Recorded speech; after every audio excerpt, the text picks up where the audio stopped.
Welcome to Making the Deal, Frameworks for Transactions, the podcast focused on lower middle market transactions and how to bring them to a close. I'm Sean Mercino. And I'm Joe Allen. Want to thank everybody for joining us again on the podcast. Just a reminder, you can go back and listen to all the podcasts that we put out.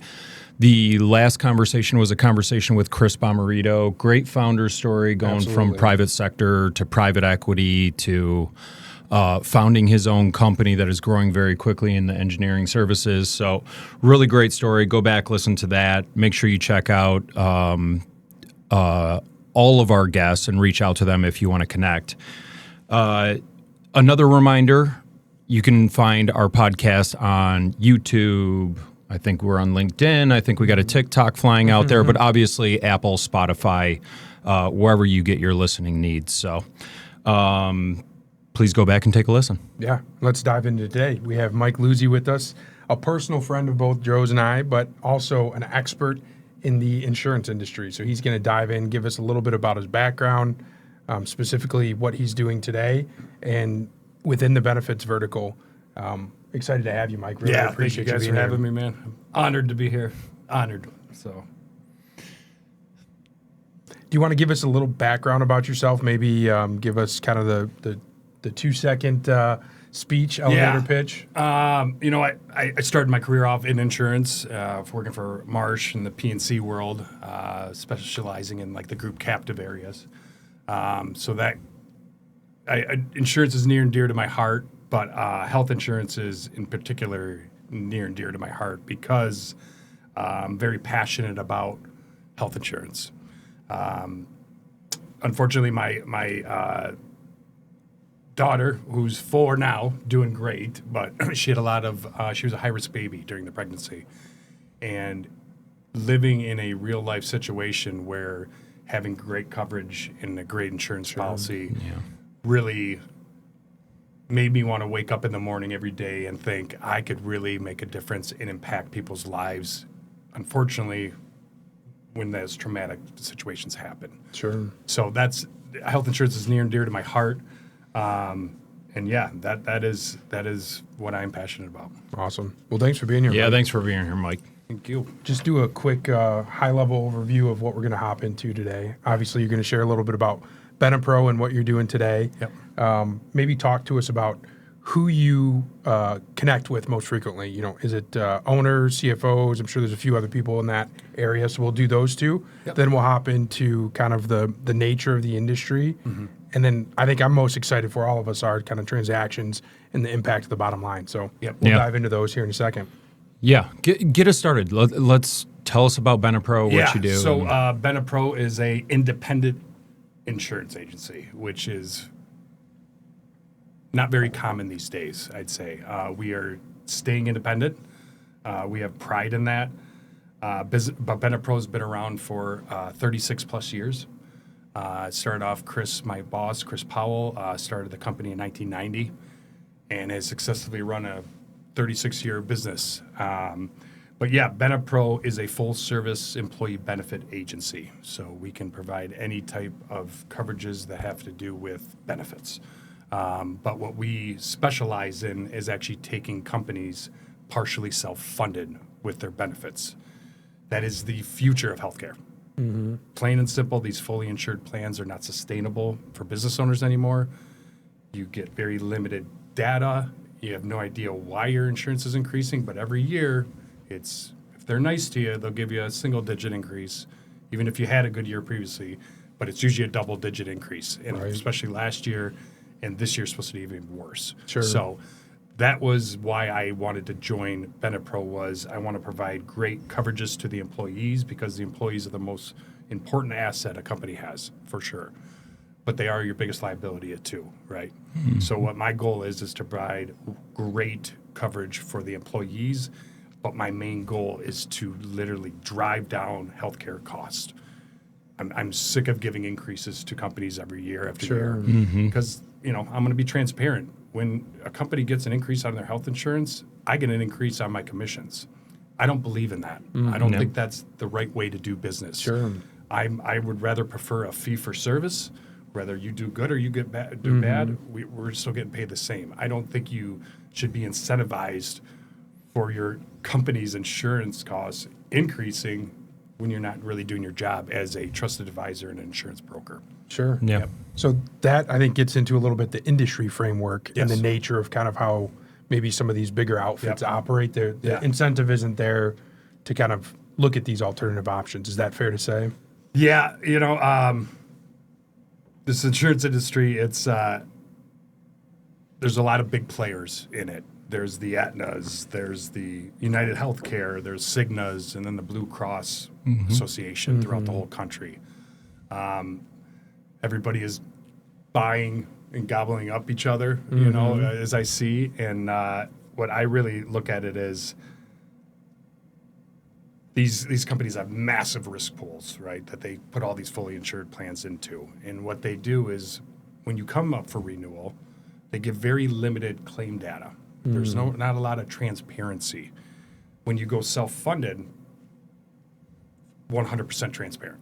That is what it is. Sure. It's all laid out. We dive deep into the claims because that's what's really driving your costs. There's two factors I'll get into later down the road, but there's two main drivers to your healthcare, and that's what we focus on is 20% of your employees are driving 80% of your costs. Yep. So what we say is, listen, we're not magicians here. We're not going to change all 20%, but if we could change 8, 10, 12% of those habits and get those people healthier, that is hundreds of thousands of dollars for these middle market size companies. Sure. So that's my goal. And that's the claim data is the key to that, right? You can't Claim do data, that without the info. and the pharmacy. So it's your claims and your pharmacy are your two biggest cost drivers. Okay. Those are what driving. So that's what we focus on. That's what we've developed relationship and partners that actually specialize in pharmacy and drug importation from other countries is Okay. another Yeah. avenue. But yeah, we use a pharmacy benefit administrator. We try to stay away from the PBMs. They got a bad name, got a bad rep. They're getting sued left and right. So we actually use a pharmacy benefit administrator out of Birmingham here locally to get all your daily lower cost end drugs. Okay. And Interesting. for those high cost drugs, that's where we use our drug importation partners, and we can reduce costs by 60 to 70% for pharmacy spend. Wow. Yeah. That's huge. Yeah, look, those costs going in the wrong direction. I mean, that's meaningful. Sure. Like for you to buck the trends and be able to reduce costs rather than see the increases, that's huge. Yeah, absolutely. Yeah, and healthcare is right on that balance sheet right after payroll. Yep. So healthcare is just extremely costly to companies. It's expensive, but it's a huge part of recruiting, retention. That's what kind of gets people to come into your company if you offer good benefits. Right. So having a great benefit plan to offer will help you attract and retain and recruit. So, Sure. yeah. So can you tell us what's driving kind of the increasing trends in the industry right now? I know we touched on it, but Yeah, famous word, inflation. Yeah. But how inflation is affecting the healthcare industry is the cost of medical equipment, the cost of everything that has to do in a hospital or that it has in a hospital or a nursing home. All those little costs are all rising as well. So it's really kind of the healthcare industry is getting to a point where inflation is really hurting the employers. Sure. Because insurance companies usually don't take on that cost. They usually pass it down Yeah, to the right. employers. Well, that's my job as a trusted advisor, insurance broker, is to fight for my clients and making sure we're getting the best cost possible. We're trying to lower the claims and provide the best outcomes, period. Yeah. Yep. No, that's huge. Should we dive into like the types of I think that'd be insurance? great. Yeah, Yeah, let's let's talk set about the that. framework, right? Yeah, you gave us a little bit of a, fully insured versus self-insured. There's probably some additional nuances there. Maybe walk us through that. Yeah, premiums continue to trend upward year after year after year. And I don't see them ever saying we're going to give you a negative 5% increase and cut your healthcare costs. Yeah. I don't see that happening ever. Sure. I see nothing but increases. The hospitals, system too, with how the medical supply chain is something we're getting into as well. So if you need MRI, usually people just go to the hospital, right? Where the hospital is going to charge you $6,000-$7,000. Yep. Right. Now the employee pays their copay, they get the test done, or they get the MRI done. But the thing is that what we're looking at is if you can go into a system and say, I can get an MRI down the street for $2,000 at Yep. a standalone shop Yep. instead of going to the hospital. So it's about trying to have people, we're not changing, we want you to take that MRI. Yeah. We're not trying to take it away. Sure. We're just saying there's a better place and a cheaper place to get it done. Yeah. So again, education for those employees is huge. Yeah, no, it's interesting because we work with some surgical centers a couple of years ago, and I didn't realize like the pricing can be so radically different from the hospital system, all that kind of stuff. It's mind-boggling. Yeah, And no one's really telling them you can charge this or you can't charge this. So Yep. that's our job, is to say, okay, hey, listen, get the MRI. Let's go down the street and get it for $2,000 instead of spending $6,000. Now, to the employee, they'll still have their copay, but for the overall cost of the company, that $7,000 claim compared to a $2,000 claim, Yep. those add up throughout the year. yeah, Yep. Now, I guess real quick question on that. So one thing I've always appreciated about your approach is, so you're educating a business owner or decision maker on the ability to customize, right? But then also you're educating the employees in partnership with the owner. I've always appreciated your approach that way, just because a lot of people that I talk to, costs went up, and it's just a matter of fact, and they're accepting it. yep, Whenever we talk, I always learn something new, first of all, but second of all, it's all about the education, exposing people to more. So I really appreciate that. Yep. So I think let's get into, and you kind of started it, but we talked about it before the podcast started. What are the industry nuances between a fully funded and a self-funded? How do you frame that for clients? Right. Well, when I originally joined BenePro, I honestly wasn't going to join an independent agency and sell fully insured plans. It just, yes, do we provide fully insured plans? Yes. Do we do a great job? Yes. Do we provide great coverages, provide great service? Yes. But the future of healthcare, as I said before, is going partially self-funded. Reason why I say partially is because when you go self-funded, you have a stop-loss carrier for those catastrophic losses, right? So you're not the GMs of the world, the Fords of the world, all these Fortune 500 companies are all self-insured. Why? Because they can help control those costs. So what I am bringing to the table is companies of 50 enrolled to 2,000. So it's kind of like that small business, lower end middle market and middle market size companies. I have a solution for them that they can participate like the Fortune 500 companies in a self-insured plan and get the benefits of the Fortune 500 companies. Sure. There's certain ways to do that, but what I give it a good example is, your home. Do you guys own or rent your home right now? Homeowner with all those costs. Right. Okay. So how I look at it is, when you're in a fully insured plan, you're renting a policy from the carrier. Okay. When you own your own healthcare plan, you are self-funded. Okay. Now the benefits is, in a fully insured plan, you come up with a set premium, you pay that premium monthly, you have your employer-employee contribution. That's fine. That's standard. Same thing goes with the self-insured plan. But what I'm trying to say is, when you're renting that plan, you go to the doctors, you pay your copay, the insurance company pays that bill. Then that goes on your claims bucket. At the end of the year, if you have too many claims, your costs are going to rise. So what we're saying is, by going self-funded, you can start to own your healthcare plan. Now, this is a long-term strategic play here. You're not going to get rich quick in a year. This takes time. But one stat that I want to bring up is, every 4 years, your company is going to have a bad claims year. So what I say is, in year 1, 2, and 3, you can win, and you can win big. Now, when you go to claim, year 4, and you have that bad claim year, you're still paying less than a fully insured plan when you overall kind of come across, when you look at the numbers as a whole. So what I say is, stop renting your health plan. It's time to start owning it.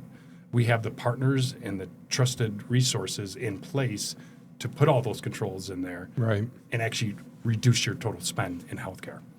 So, something I've talked to you about, Mike, is so we're talking about costs going up every year, like regardless of where your claims are, right? We've talked about, obviously, it's going to have a really negative effect. Basically, every 4 years, you can count on it coming. Right. What happens in the situation where you have a very good year? Like how, maybe explain the nuance of like, Yeah. So I'll just give you a one quick example. If you got a company of 100 enrolled, okay, so you spend about $1 million a year, okay. So in that fully insured plan, you're paying $1 million. period. Yeah. Doesn't matter. Now you have two buckets. You have your admin costs and then your claims costs. Now when you go shift to the self-funded world, that's where, okay, let's say you had 600,000 in claims and 150 in admin costs, which you're still using the carriers, by the way. I didn't mention that. You're still using the carrier for the network discounts, right? Because if you don't have a network discount Right. with the hospital having a relationship with the carrier, you could get charged thousands of dollars. Got it. But where is it? Just going? The savings between the, Admin and So claim. you have your bucket of 600,000 in claims. You have your 150,000 admin costs, right? So what does that add up to? 750,000, right? So if you're in a fully insured world, that $250,000, the carrier's saying, "Thank you very much, Mr. Joe and Mr. Sean. Yep. We're going to give you a 6% increase." Yeah, You're right. Like, wait, well, why? Right?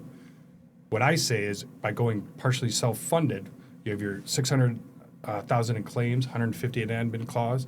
Then you have $250,000, right, kind of left over. Yep. So then it goes, oh, here you go. Yep. That's your money.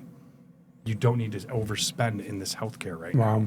You can take that $250,000. Now, first we always recommend enhancing coverages, Yeah. Sure. doing something good for your employees because that's the key to your business. Is your Yeah. employees. In right? this world, yeah. Right. But then we say, then go invest in some equipment. Go, Sure. do whatever you guys want to do, but why are you wasting that $250,000 where you could be putting that in your pocket? So 250 the first year, 250 the second year, 250 the third year, that's $750,000 in 3 years of savings. Yep. Now year 4 happens. You have your bad year. Maybe you only save 50,000. You're still net Sure. $800,000 for 4 years of health insurance that you're putting back into your business. That's what I'm trying to do for business owners. So let me ask you a question. Under the fully insured, like we hit on the data, right? Like you need the data to do things. In the fully insured, do you have all the access? And is there a case you can make that says, or is that some super complicated process and it's Yeah. not even worth your time kind of thing? So in the fully insured world, you have very limited claims data, Yep. period. Yep, you got a couple high claimants here, there, and there. This is their cases. That's what's driving your cost. No. That does not work anymore these days. So what we use is a population health management company, and it's a tool. It's a company out of Indiana. They are the most claims detailed oriented company I have ever experienced. They run, basically what they do is we want to see what's happening within your population, right? Okay, so they do a 97-page report, but they got the first 2 pages are executive summary, and that's really what you want Sure. to read, right? You could get lost in the claims data and be in there for 3 weeks and still be like, what is going on? But the 2 pages of the executive summary are, this is your population, this is what we are seeing. So, for instance, we just ran a report where there was a lot of diabetics in the group. So we want to be strategic with wellness programs, right? You don't want to just put in a wellness program, and if you do it, you get a free $50 gift card. Well, everyone's in there going, where's my money, right? That is not effective, okay? Right. So we take the population health management, we analyze what's going on within the population, focus on that example of there are a lot of diabetics in the group. So what we do is we put a diabetic program in there. We have a company that specializes in diabetes. We have a weight loss management program. Those will actually affect the health of the employees which in the long run brings the claims down, which in the long run save the owner money. Okay. And the owner's motivated because they can see that in action and play out because they can access the data. They know their pool. Correct. They know what the impact does to the buckets. Yes, so fully, Right. self-insured programs are 100% transparent. Mm-hmm. There's no hiding. I hate to say it, but there's no hiding behind the blue curtain anymore in a fully insured program. Those Sure. days are over, and if business owners are not thinking about going self-funded or choosing an alternate funding option, you don't have to be partially self-funded, but there's level funded plans, there's different options, but they're alternate funding options. If you aren't thinking about those or looking about doing that, something like that in the future, you are already way behind the 8 ball, and you are going to be paying for overpriced insurance for the next 2 or 3 years. Wow. Yeah. Yep. So will that summary, and I'm getting a little bit into the weeds, but will that summary report give you like your 20% that you mentioned earlier? These are the 5 things that are causing the most issues, or is it far more detailed in terms So of? it's de-identified Yeah. to follow HIPAA regulations. Right, of course, But you can see the trend. Yeah. I mean, you can see that, okay, 20 people out of the 100 are diabetic. Yeah. Okay, that's a problem. So we want to address that, be proactive, and actually do something that's meaningful to actually really help their diabetes. Yep. So Right. that's one thing that we do. We just don't implement wellness programs just because it sounds good and it sounds like you're helping. We actually want to get to, the heart of what Core is issue. impacting and what are these people doing that's impacting the overall cost of health insurance. You're not just telling them to eat their salads and do yoga, you mean? Right. We promote health. Yeah, we promote being active. Exercise is great. Being the age I am now, I've never exercised so much in my life. But it's good. It's Sure. good. It'll help me live hopefully for a very long time. Yeah, I agree. Yeah. So who are you having these conversations with, Mike? Talk to us about that. Who Yeah. most frequently are you crossing paths with? So groups, I go by employee count, guys. So sorry, but I'd say anywhere from 10 employees to 100. Usually, I'm dealing with the owner, or usually it's the office manager that wears the office manager, the Sure. HR, the operations. Yep. Usually, the person's like one of the decision makers. Once but it is different with all companies. But once you get over that 100 mark, I mean, my focus is I need to talk to the chief financial officer, or the Okay. finance director. When I'm bringing something unique to the table, and I'm a numbers guy at heart. I wasn't really into social studies or geology or stuff like that, but I love numbers, and Right. I feel like the proof is in the numbers. That is my favorite person to talk to is finance, because I can effectively affect their bottom line Yep. and their overall spend Right. with reducing their healthcare costs. Yep. So CFOs are great. The HR is a huge part of my discussions because, they are worried about their people. And usually when a company comes in and says, I'm going to reduce your healthcare costs, the first question is, are you watering down my benefits? Or what are you taking away from my employees? And it's like, actually, we're going to enhance coverages, make better coverage, better options for you to choose in your renewal than, kind of not having that. So Yeah. we're going to enhance coverage, but then Mr. Owner and Mr. Finance, we're going to save you cost. So that's mainly who I deal with. That's the education piece, right? I mean, we Yep. talk about all the time. You got to spend so much of your time educating. Yeah. I mean, I will say I'm about 80% of the companies in Michigan are fully insured. Yeah. And, Blue Cross is a great company, and they did a great job with the automotive industry. They did a great job with the unions, but they painted this whole town blue. Yep. I think there's better options out there, and carriers are starting to catch up because Blue Cross has 67% of the market share in Michigan, right? So all these other carriers like HAP, Priority, United Healthcare, they're all trying to compete with Blues. So, Yep. It's something that I see, but education and trying to change the mindset of, I'm not changing what you buy with health insurance, I'm changing just how you buy it. Yeah. That's my message to people. And it is, it depends if they're risk adverse or not. That's a huge factor. My famous question is your healthcare insurance, is it an investment or is it an expense? Yep. That one question will help me determine what I need to do and how I need to Sets the tone, right, for the conversation. set the Yeah. tone. Right. Because if it's an investment, companies usually care about their people. Yeah. They want to provide good coverage for, again, recruiting and attraction. But if it's an expense, it's a different conversation. Yeah. Because then they're offering the lowest possible coverage at the lowest cost. I will work with companies like that, but trying to educate them to think outside that box of just the cost of it and Yep. look at like the advantage in the future and the success you can have by providing good benefits. That's the key differentiator. Yeah, your people, I mean, especially over the last like 5 years, like difficulties in hiring, difficulties in retaining. This guy down the street is offering $1.25 more an hour, all those kind of things. Keeping happy employees is important. And look, I've ran into that specific situation with clients. Can't move away from the blues. Yep. I just can't. Scam. If you do it, there's hell on the floor. Right. Everybody's going to. But I think if you give them the data like you're talking about and say like, look, we're giving them better coverage. Right. They still have access to the doctors they need access to. Yep. We're going to give them more things that they get to take advantage of. Yep. They're going to feel like you're more involved and that you actually care more about what they're doing. And I can absolutely see how like that's just better for everybody as Better long for as you can appropriately explain it. Yep. Yep. And again, the education, it's difficult because they're like, we got to pay our claims out monthly, right? Well, in January, claims are usually low, right? You got a claims lag time, it's called, right? So you go to the doctor in January, you're not getting billed to March, right? But we have so much experience in this where we know how to fund the self-insured policy. Where we're saying, still fund it for $100,000 a month.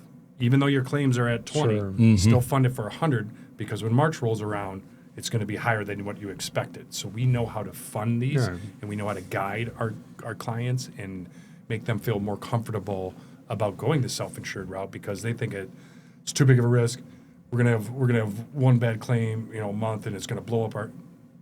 Just relax. I say we can teach you how to properly fund that account, so that when you do have that bad year or that bad month, you have the funds right there to pay for it. Yeah, escrow your self-funded account, the plan you own, right? I mean, yeah. Basically, that's Right. that's spot on. Yep. So I guess obviously we talk about the education. What are the biggest problems? I mean, obviously we hit the big one, the Blue Shield. Is it, you mentioned the HR lens, sometimes probably owners too, concerns about is the insurance changing or are my employees going to get anything different? Is there anything else or are those kind of the two major ones? Those are the two major ones. Yeah. I would say for sure. Okay. Yeah. Yeah. Okay. Probably partially depends too on where you catch them in the process. Maybe you can Yes. walk us through that a little bit. Yeah, that's where, having a discussion 6 or 9 months before the renewal date is really the best time to start talking about it because it does take several meetings to explain everything. It does because it's different than what everyone else is used to. Unfortunately, majority of companies renew their insurance on January 1st, right? So the last thing a company or a CFO wants to talk to, about is health insurance. Yep. They're like, we just renewed. And I said, well, great. What was your increase? Oh, not that bad this year. I said, what? Okay, 17%. I just had a call yesterday. Wow. And I said, are you okay with 17% for the same exact coverage, same exact policies? And your cost just increased $170,000? Well, yeah, it is what it is, Yeah, right. That's when I know this is an opportunity to educate people to think differently on we're not changing what you buy, just how you buy it. Yeah. That's when I got it. Let me ask you a question. How often do you get into the room with somebody in, let's say, November, December, and they're just like, what's your number? And you're like, and I'm out. And I don't mean because you can't compete on number, but like they don't understand what the value is. Well, actually, there is no competition with numbers. Okay. Everybody gets the same price with employee benefits, right? So I can go against the big conglomerate brokers. If I go to Blue Cross, they go to Blue Cross, we are getting the same exact quote Okay. in the fully insured world. So price isn't really a differentiator because we all kind of get the same price when you get in those large groups. What differentiates us is the alternate funding options. They're looking outside the fully insured box. We are an independent agency. We strive on providing white glove treatment type of service, period. I don't knock on competitors. I don't bash anybody, but when these conglomerate firms are buying up agencies left and right, service actually tends to lack, and people don't really stay, and you got a different account manager, every other month. All of our account managers have been there 10 plus years. They are experts in their account management space, but the service is where we really kind of shine. Is I don't want to say old school type of service, like a hardware store type deal, but we do kind of hold their hand. Yeah, right. We guide them down the healthcare, road is what we say, and we try to get them down to start thinking outside that fully insured box to a level funded plan, maybe down to partially self-funded, and then to the one thing, I specialize in a group coalition where there's 120 companies that pool all their money together. We actually get to buy stop loss insurance at a wholesale cost by participating in a coalition. What we're doing is we're taking companies in a fully insured plan and we're knocking their costs by 27%. Wow. So that $1 million, Right. $1 million, 100-person group, we're knocking their costs down to about $750-ish. That is a game changer. Yeah, for absolutely. those lower end middle market companies that are struggling to deal and provide and pay for these fully insured plans. It's like, listen, there's a better way to do this. And thank God for my boss, because he's educated me. He's instilled in me that the future of healthcare is going self-funded. Yeah. Sure. Yeah. So what? Maybe talk a little bit about the coalition, because we've said like you're putting them all together, but what does that look like? What kind of company size makes sense? How many total people are in the coalition? Those kind of things. So basically, how it works is we have partners in Boston that run the coalition.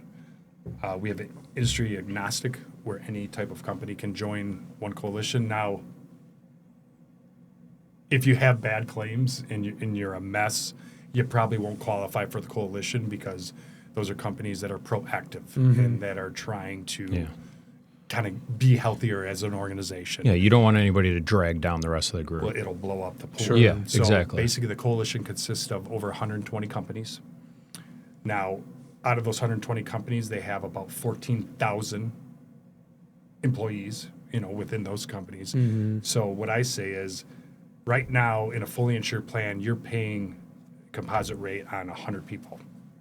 Wouldn't you want to participate in a coalition and help spread the risk and get rated on 12,000 people or 14,000 people? Yep. Like a Ford, a GM. We're doing that, but the same mechanism, but we're combining all these middle market companies together to actually help share that risk. So you have, I don't want to get too far in the weeds, but you have a deductible spec, on each employee. So Joe, you would be responsible for the first $10,000 of all my claims I submit. Then from $10,000 to $500,000, that's shared between all of the other people in the coalition, all the other companies, right? And then anything over $500,000, that's where we got our Coveris, our stop loss carrier, who's an A-rated carrier, to cover any catastrophic cost. That is where it's such a beautiful thing to see, and see the results and see the savings and see the money that these companies are just giving to the carriers and saying, please don't give me a big increase next year, please. Well, can I get some data? No, we don't really have any. There's a couple. Yeah, right. It's not, that's not transparent. That's not advising. That's I meet with you guys, we go through the renewal, you don't talk to me for the next year. I'm in contact with my clients every other month, always trying to feed them information. But the coalition, we actually have one for staffing as well, because staffing is a very unique industry for health insurance. A lot of young people, they're in there for 3 months and then they go on the company's plan or whatever it is. Those returns are actually at 42%. Wow. Even more impactful. That's even more impactful. But buying, it's called group purchasing, right? And you're getting stop loss for a wholesale cost. Our industry, our increase on the stop loss for an average of 9 years was 2.6 average. So that's not a 20% increase. That's a 1.5%. Now, the best part about the coalition is for 9 years in a row, we gave back a dividend. Oh, So wow. that means we give money back to our clients, right? Because of that unused premium or premium dollars Sure. that's not being used. We're not going to take that and put it in our pocket like the carriers do. We're actually going to give it back to them. So we're going to say, listen, you saved $200. Here's an extra $50,000 check. Congratulations, great year. Let's do it again.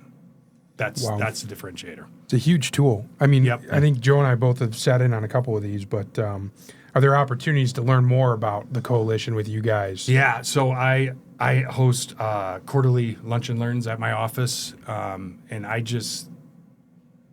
don't get too far into the weeds, but I give enough ammunition, what I say, to give center of influences like you guys are of mine, or give information to prospects, or we want to help educate them to start thinking about going self-funded. Right. It's the future of healthcare. I've said it, several times, but that is truly where we're looking at now this day and age.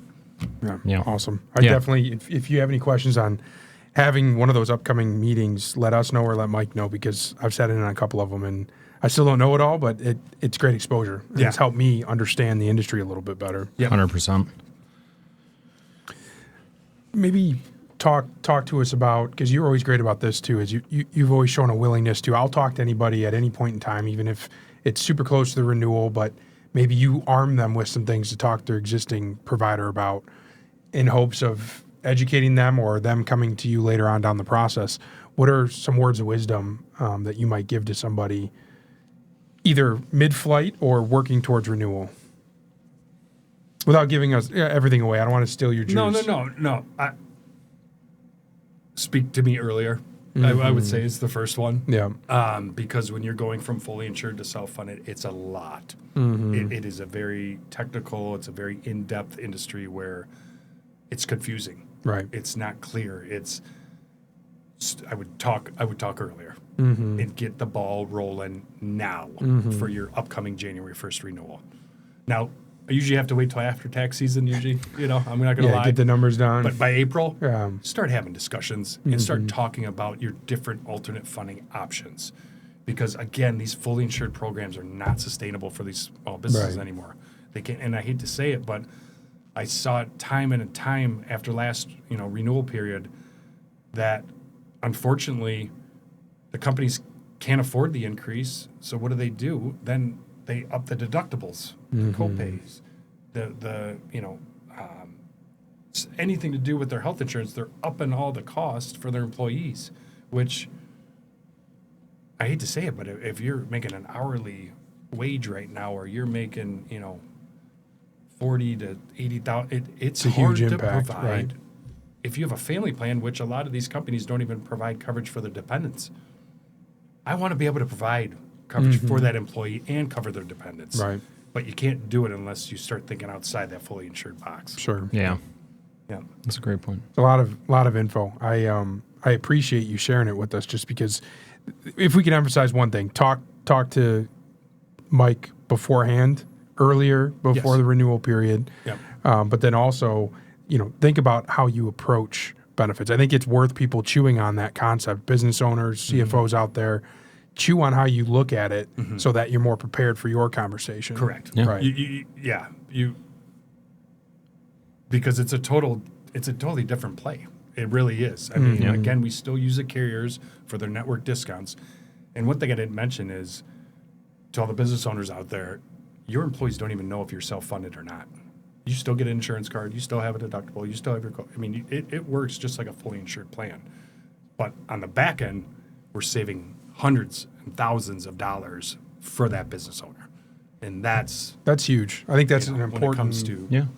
concept. transactions and what you guys, what this podcast is about. Yeah.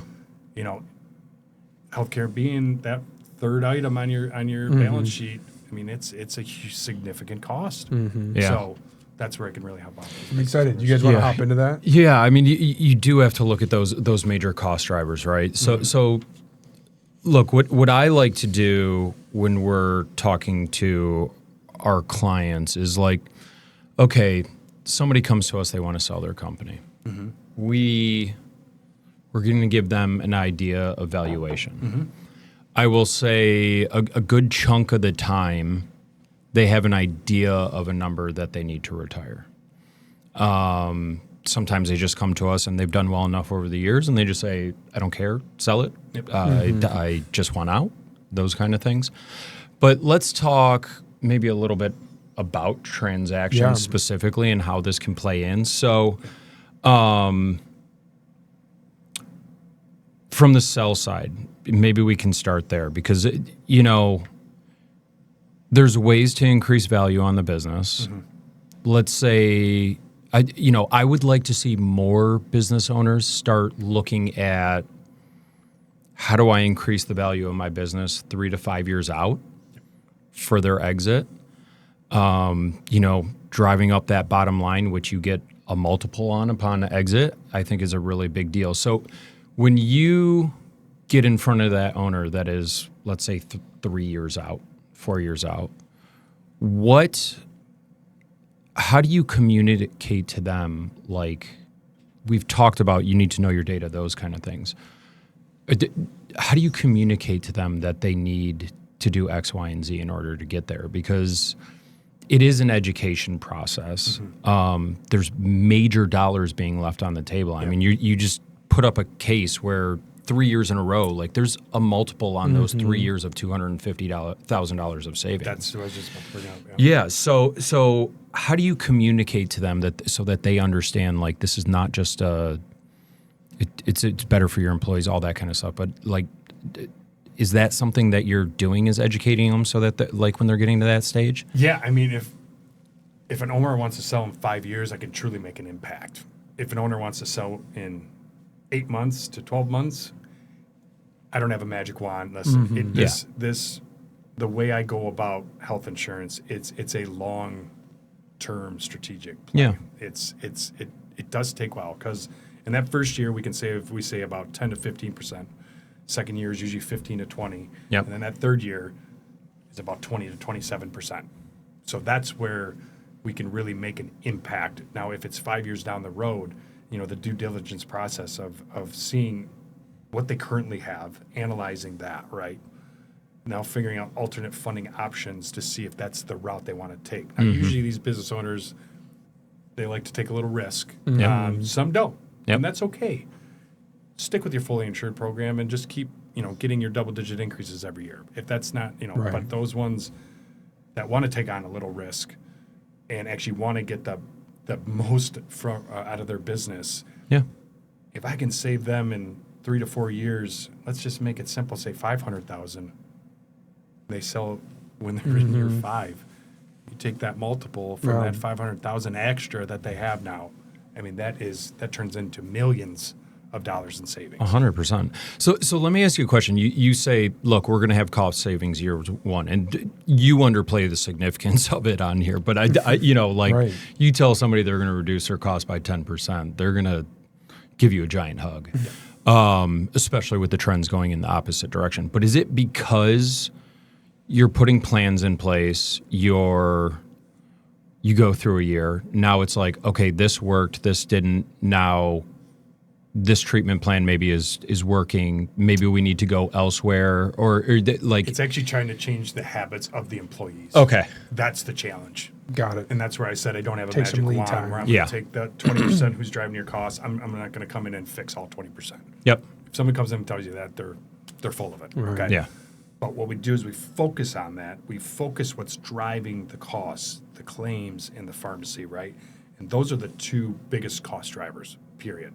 When we focus on those, we get into the details of, okay, what's happening on with their population? What's happening with their pharmacy? And if we could concentrate on those two aspects of the health insurance, that is where you see a significant drop in the healthcare cost because these people are getting healthier, they're exercising. Yep. they're getting off their diabetes medication, and vice versa. So Yeah. So it's data, it's education, it is kind of a reevaluation of how you're maybe communicating to them, all those kind of things. Yeah. And I'm sure there's certain populations where you go, okay, we need to focus more on this population because they're not listening about this kind of stuff. yeah, and that And how do we make it more achievable for them to listen? achievable? Right. Yeah, and that's where the $50 gift cards do work sometimes. They do. But it doesn't work for the overall population. Yeah. Which Sure. that's where we try to focus on. Yeah. Yeah. The good thing is you only have to focus on those 20%. Right? No, I'm just kidding. You want to change everybody's habits. Okay, so you're talking to the CFOs in this case oftentimes, and the HR obviously, which work very closely hand in hand. When you are putting data like that in front of them, and you can show this significant savings and that multiple change, do you find that you're getting good response? Like, especially if they know they're in that time frame of, hey, we got to start trying to think about exit. Yeah, yes and no. So some of them just aren't going to be there, right? Some of them just, they're married to Blue Cross. Yeah. They don't want to take the risk. They've been And institutionalized. that's fine because Yeah. we can actually still help them too with a fully insured program. But to really make a drastic impact on providing great coverage to their employees and actually lowering their health care costs, that's the ticker. Sure. Yeah. That's what I strive to do because I don't know, I'm sick of paying the premiums I'm paying. I'm sick of paying high deductibles. I mean, healthcare is just, people aren't even going to the doctors anymore because they just flat out can't afford the copay. Right. Well, you have a health insurance policy and you're not even using it. But the cost is so dramatic to people that I'm trying to change healthcare in the United States. I really am. Yeah. When it comes down to it. You can see all like these big wigs and, Mark Cuban and trying to do the pharmacy route and there's a cheaper way to do it. And he's sick of watching all these people make, for That's lack true. of words, buku bucks. Yeah. And you know what? It's not helping all of us, Right. Yeah. in the room today. Yeah, it's interesting because, look, I always tell people about half of our job is being kind of like a psychologist for our clients. So, like, once you get engaged, they really download everything on you, like, right up front. So we're going through, we know when we get into diligence, the buyer's going to have a bunch of questions about stuff. So what's interesting is you will see them looking at it like an expense, and they'll talk about some of the professionals that are really adding value to them. And, it goes across the board from, my CPA to insurance to whoever is there that is a professional that is required, but they just look at them as a cost. Right. But I think if you can really put that into their mind that we're going to save you significant money and it's going to be, if you can put it into dollars and cents, I think you have an amazing pitch on that for the sellers. Yep. Now let's go to the buy side. Every buyer does a significant amount of diligence on the insurance. 100%. We like our clients to be looking at their insurance with somebody before we even go to market. Is that something you can do? Can you come in on the seller's side and like give them an analysis, like you're strong here, you're So we have weak a due here? diligence process that we analyze usually from the buyer side. If he's looking to buy a company, we kind of look at what that company he's looking to buy and we say, okay, what type of plan are they on? Are they fully insured? Are they self-insured? Kind of look at if we should take them that route and to kind of help create that cost savings in healthcare, or do you look at, like, for instance, like a private equity company. What do they do when they go into companies? They're trying to cut down cost, right? And if I can speak to a private equity company and say, hey, listen, we'll analyze the company you're trying to buy, figure out where they are in the market, see if there's any other ways that we can help them save or bring them onto the master private equity policy. That's usually self-funded. That's where, in the long run, you buy this company, we can cut their healthcare costs by hundreds of thousands of dollars each year, what does that do for the private equity company? It just Sure. Yeah. it makes them a lot more money Yeah. when they go to sell. Yep. So that's kind of an area. And it eases cash flow, all those kind of things. Like you start telling people, like, look, we've got significant savings here. That's huge. But it's super interesting to me with the private equity and really just the buying market in general is they've gone from, and don't get me wrong, there's a ton of money in private equity. So you got the super humongous firms that are doing, the billions and crazy dollar value transactions. But you've seen the market change over the years where they're coming downstream and they are buying these small privately held businesses, whether they're looking at them as a platform at a couple $1,000,000, which we've seen a lot of companies move downstream and do, and then they'll do like a buy and build structure there. Right. Or if it's just an add-on to an existing platform. But we've seen them come downstream. And if you can reduce their costs like that and put them into a coalition or, find a better way, that they're going to be all for it. And the other thing that's super unique that we've seen is used to be somebody just like started with the numbers. Okay, the numbers make sense. We'll go take a look. They've also got much more intelligent with the employee side of things. Yes. So our buyers will walk the floor. They want to see the face of the employees. And if you're providing them better insurance and they feel like they're taken care of and somebody really cares, like they're going to walk around with a smile. Yeah, look, you walk around the floor and everybody goes like this, it's going to be a different reaction than if, somebody says, "Hey, Bill." Like, it's a big difference. You'd be surprised on some of the conversations I've had over my career, and I've had some business owners look at me and say, "Can I just not provide health insurance?" I said, "Well, you have 166 employees. You're legally responsible. Right? You're going to get sued, and then you're not going to be compliant. And you're going to, it's not going to be good from there." So, but then you actually find those buyers that do want to invest in their employees, do care about their employees, want to see them succeed, because if they succeed, the owner succeeds, right? That's the company that's the type of people that I resonate with. That's where I can look them eye to eye and say, "Listen, we can help, and we can help big." So that's our main focus. So let me ask you a question, because we've seen a trend over the last 5 years on the buy side where people are moving more heavily, obviously, to home services, like the HVAC roll-ups, the plumbing, all that's going crazy. And now that's also passed through to a lot of contractors, and not all contractors are union, and union have their benefits and all those kind of things. But I would take it that those are great types of companies where you can really create cost savings. Yes. Just gotta have good claims. Yeah, of course. Industry, Sure. That's the bread and butter right there is claims. Right. They have a lot of cancer patient or cancer people with cancer or some drastic sickness that can really blow up a plan in a self-insured world. Yeah, right. But remember, with self-insured, there's no more handcuffs like a fully insured. When you're in a fully insured plan, you got handcuffs on. Right. There's only so much you can do, and there's only so much you can say.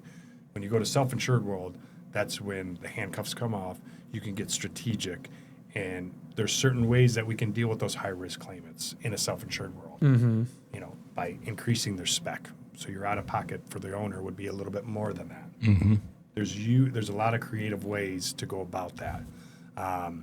But again, when you're in fully insured, handcuffs are on. Sure. Limited claims data, not a lot of transparency, and then you're stuck where you are today. And then it just feels like an increasing cost on your income statement. Then you're just playing the renewal game. Yeah. Right? And you're trying to go, not beating up the carriers, but you get a quote from Blue Cross and you go to HAP and you try and say, "Hey, can you beat this?"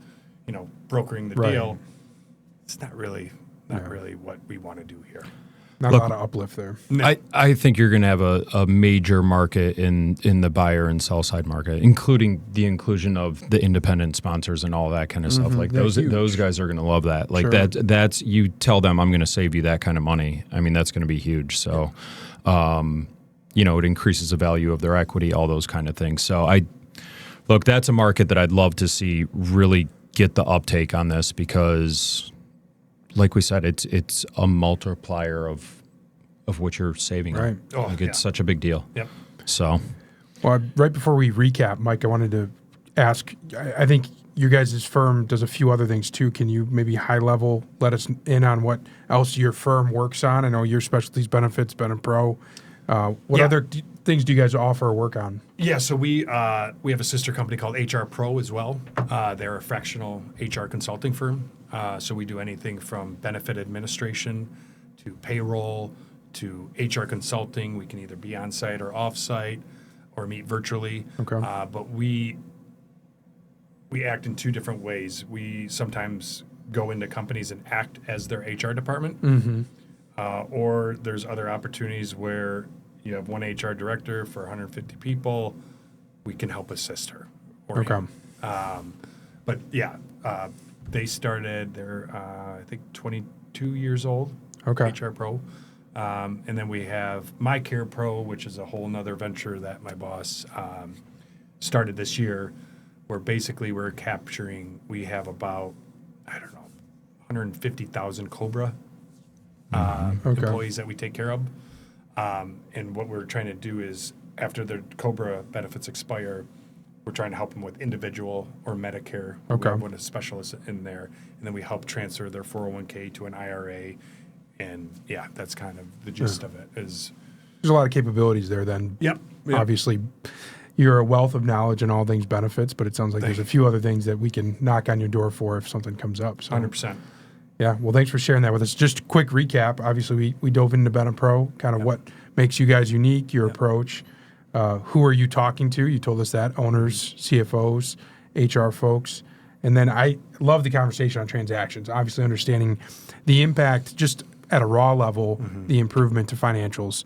But then when you put a M&A lens on, there's a lot of uplift there. And I think you're right. The independent sponsors, I think, are going to really, if they aren't already thinking about it, which they probably aren't, they're going to really bite onto that. So thank you for that, all of that content, and thank you for the lunch and learn note. We'll make sure to keep everybody up to date on those. Like I said, feel free to reach out to Mike or Joe or I. We're happy to make the introduction. But before I let you go, we always like to talk about our guests' favorite location to have a business interaction, whether that's coffee, breakfast, lunch, drinks, dinner, your favorite networking thing with a client or with a COI, somebody you're courting. What are your favorite locations for that? I'm just going to be 100% honest. It's the 19th hole. 19th hole. Yes. I love it. It's great to go out and spend 4 hours on a golf course. But I really, you just build good relationships. Trust is a huge thing with me. If you don't trust me, Sure. I will gladly walk the other way. But building trust with my clients and the people who I work with is one of the most important things to me in life. But I do like the 19th hole. Yeah. There seems that a lot of deals kind of flow on the 19th hole. You have a couple pops too, and that always helps. But no, I mean our Excel networking group. Thanks for the shout out there. I mean, come on, guys. We run a pretty awesome group of individuals, and we are powerful. Yeah, absolutely. We are making an impact on this community. Southeast Michigan Chamber is another great organization that I'm involved with. But I'm a morning guy, so I like my coffees. Yeah. I think a lot of good stuff happens in coffee meetings. But honestly, coffee, dinner, lunch, 19th hole, networking group. I mean, I like that. Yeah. I don't care. Just give me a chance to talk to you about how I can really help your organization is what I say. Well, you care and you've got a good story. So Yeah. we appreciate that. Thank you. Yeah. But thank you, everyone, for listening to this episode. Awesome. Thanks for being on with us last time. Thanks, Yeah, Mike. thank you for having me. As always, LinkedIn, YouTube, Spotify, Apple, everywhere you consume your podcasts, you can access ours. Thanks again, Mike. And I'm Sean Mercino. I'm Joe Allen. Thanks for joining us on Making the Deal, Frameworks for Transactions, Lower Middle Market Transactions, and How to Bring Them to a Close.